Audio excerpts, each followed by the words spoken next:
My name is Daniel Kwan and this is Bishop Montgomery High School Math Tutoring Club. We're located in Torrance Boulevard right next to it on the beach. Today we're going to talk about AP Calculus BC 2006 free response question 5, Form B. The part A asks, find y equal to f of x. And the function is given dy dx equal to 2y, 3 minus x. Another information given is when x is equal to 4, y is equal to 1. And because it asks find y equal to f of x, we have to use the differential equation to change the slope equation to the original equation y equal to. The first step we have to take is separating the variables, moving y to the left side and dx to the right side. So it'll be 1 over y dy equal to, moving this, 2, 3 minus x dx. And because this 2 and 3 minus x is annoying, I'll FOIL it out and change this to 6x minus 2x. I mean 6 minus 2x. Because 2 times 3 is 6. 6 minus 2x.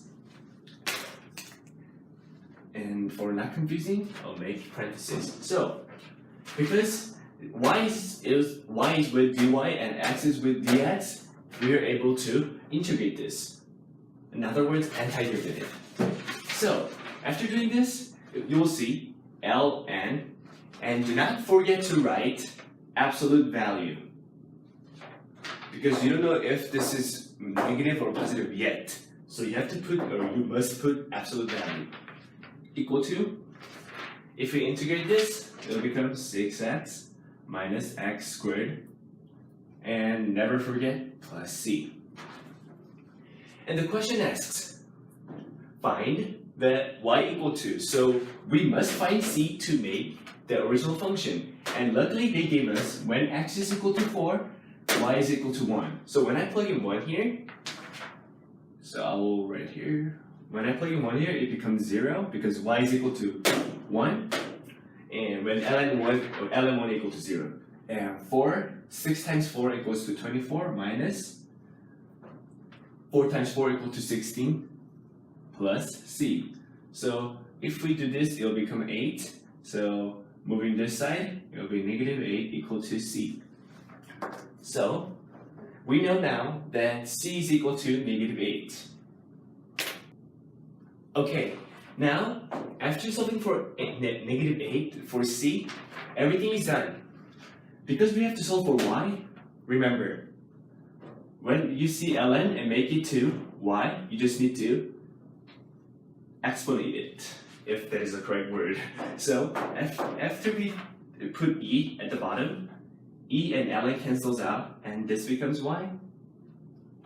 And because nothing to cancel out, it will become e to the 6x minus x squared minus 8. And because there's no asymptote or anything here, or any holes or something, so the domain will be negative 8, and negative infinity, I said 8, negative infinity, so x will be like that for all, in other words, oral numbers. So, for part A, it says find y equal to f of x. First step, separating the value. Second step, integrate. Third step, solve for c. Do not make any mistakes, and always put the absolute value in front of ln when there's only one variable. If it is number, you know that it's positive. However, if there is a variable and you're not sure if it is positive or negative, always put the absolute value. And then solve for y. By putting, for ln, just by putting e, this will be the final answer for part B. It's better to put like that too, this too. Part B. Part B says, given that g of 4 equals to 1, so g of 4 equals to 1, find limit as x approaches to infinity of g of x, and as limit x approaches to infinity, g prime x. And the scariest part is, it is not necessary to solve for g of x or to show how you arrived at your answer. You'll be like, how can I solve this without any works? However, this is a 3-point question. After you see the function of g of x, which is, this is given at the top, dy dx equal to 2y, parentheses 3 minus y, you have to notice, aha, this is logistic curve. So I'll write the equation for logistic curve and compare this. dp dt, normally we use population and time for logistic curve. dp dt equal to kp L minus P, and right here, as you learned, L is carrying capacity of maximum growth. So, as you can see, you can normally dy dx, dp dt. That means this y will be P, so y is equal to P, this y is equal to P. K is equal to 2, L is equal to 3.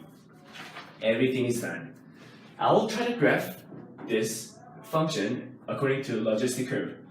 So, according to the logistic curve, the graph will look like L, the maximum carrying capacity. So I'll write 3 here. It'll be looking like that. And this logistic curve never can equal 0 and never can equal 3, because as x approaches to infinity, or this function approaches to infinity, it approaches to 3. The y approaches to 3. And as x approaches to negative infinity, it approaches to 0. However, it can never be 0 because those are asymptote. Not going towards, arriving at 0 or 3, but approaching, so never arriving. Thus, I just said the answer.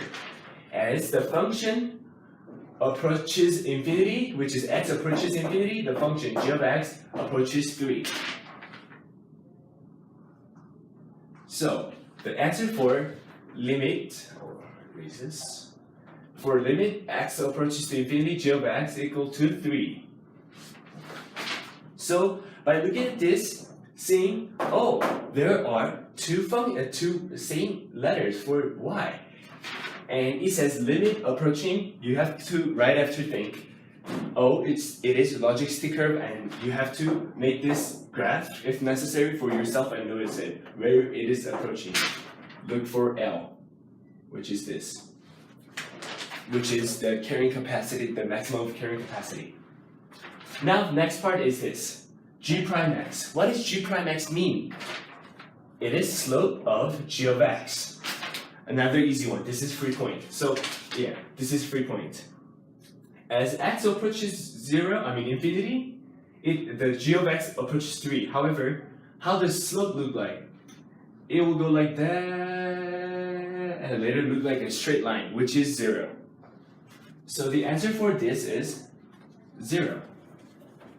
Because as it approaches, the slope will not increase like that or decrease like this. However, because it's approaching, so this is the asymptote, this paper, because it's approaching like this, it will look like 0. So the slope of g of x as it approaches infinity, it will be 0. This question is like a free given point for you. You just need to notice this is a logistic curve. So that's why it says you don't have to solve for any g of x, nor showing any work to solve this problem. You may want to graph this logistic curve if you're confused. However, you don't need to show any equation works or algebraic works.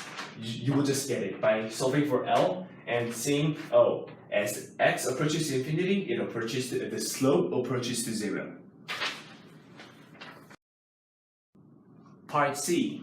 Part C says, for what value of y does the graph of g have the point of inflection? And find the slope of the graph g at the point of inflection. So, it's talking about the slope and point of inflection. We have to play with this. And up on the top, it says this is g of x graph, the function dy dx. So we have to use this equation to solve for point of inflection and for the slope. This kind of problem takes a lot of algebraics. However, this is like the lowest level whatchamacallit of the problem. So to write simple or to save time, instead of writing dy dx for all equations throughout until the end, we will just write y prime. And so I'll just like that. So this is another dy dx, another name is y prime. So let's solve for this. So y prime is equal to, if I FOIL this, this will look like 6y minus 2y squared. And because we're solving for a point of inflection, the only way we can know that is solving for y double prime, or d squared y over dx squared, which it will look like this, in case you don't know. Like that. So this is another name is y double prime. So we have to solve for y double prime and set it equal to 0 to find its point of inflection and check if the sign changes or not. So let's see. If we do this, we have to then differentiate this, right? So we have to differentiate this. I'll just write d in sake of time. So we have to differentiate this to make y double prime equal to, this is where most of people makes mistake. What is 6y? Differentiating, it will be 6y prime. In case you are confused, this is equal to 6 times dy dx minus 2y, and then another thing comes down, y prime same, it is equal to 2y times dy dx. But this is way simpler to write, and it saves time, a second or something. And after this, we have to plug, because y prime is given at the top, we will plug in y double prime equal to 6. Yes, 6, and we'll plug this equation in, because we have to, after this equation foiling out. Oh, the word is mixing up. 2y squared minus 2y, because this is just y, not y prime, we just leave it there and plug this again. 6y minus 2y squared. And to solve, we have to simplify this equation, and this will equal to, after you FOIL out, it will equal to 8y to the third minus 36y.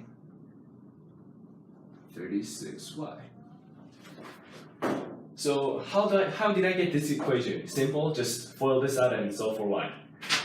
Just simplify it, that is the word, yeah. And then now the next step is solve for 0. So set this equal to y double prime equal to 0, because we're solving for point of inflection. And then because it's to the third, the answer will come out as y equal to 0 or y equal to 3 over 2 or y equal to 3. Later you will see these two numbers will look familiar. So I will erase the top part because we're done with it.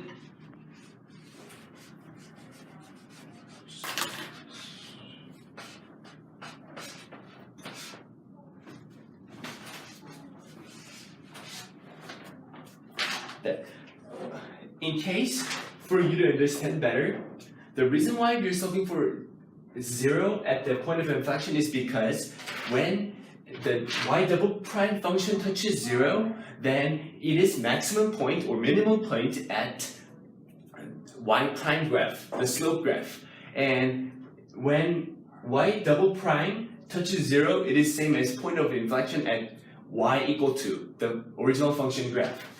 So that is why if we solve for 0 at y double prime graph, then that is equal to point of inflection, the value of point of inflection at the original graph, which is y equal to. So that. And you were confused. Which one should I choose? You have to notice from part B. Part B, we solve for a limit x approaches infinity of g of x, it approaches 3. I'll graph that graph again. 3, which is L, the maximum capacity, It's like that. As you can see, like I said in the description, this function g of x never touches 0. So 0 is out. Oh, 3 is asymptote. It cannot touch 3 because it's maximum according to the L. The only value left is 3/2. That was easy, right?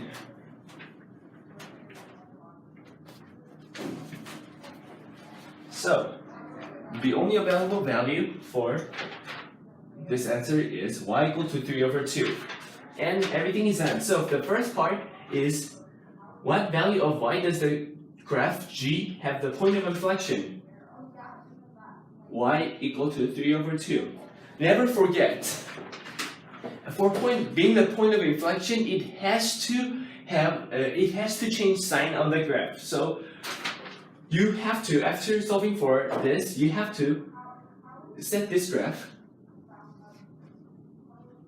3/2 and plug any number bigger than 3/2 to this graph, y double prime, and any number less than 3/2 at this graph, and change and see if sign changes to positive to negative or negative to positive. And you will see it will change to negative to positive. Oh, wow. Sorry about this. Because the sign changes though. Because the sign changes, this is valid function, valid answer. Thus, because we're solving for, now the first part is point of inflection, thus this will be the first part answer, and second part is we're solving for the slope, right? Now this y prime graph is for slope. So, we just have to plug in dy dx equal to 3/2 times 3 minus 3/2. And if you calculate that, you will get 9/2. So in this problem part C, you have two parts, solving for point of inflection and solving for slope. In case you didn't understand, if point of inflection at the point of inflection didn't change the sign, that is not a point of inflection. So when point of inflection happens, the graph will look like this, where it changes the concavity here from concave up to concave down. However, if the point of inflection doesn't exist, this concavity will not change to concave up or concave down, or concave down to concave up. This was concave down, this is concave up. Because the sign changes at this point, this can be possible, and this is the valid answer. This proves the valid answer. So the final answer will be point of inflection. I'll just say POI is y equal to 3/2, and slope is equal to 9/2. So, sorry for being messy, and for the test, you just have to memorize. Function y equal to is just a normal function we know. Y prime equal to will show the slope of that original function y equal to, and y double prime shows the concavity of the original function. Thank you for watching, and I hope this video was helpful.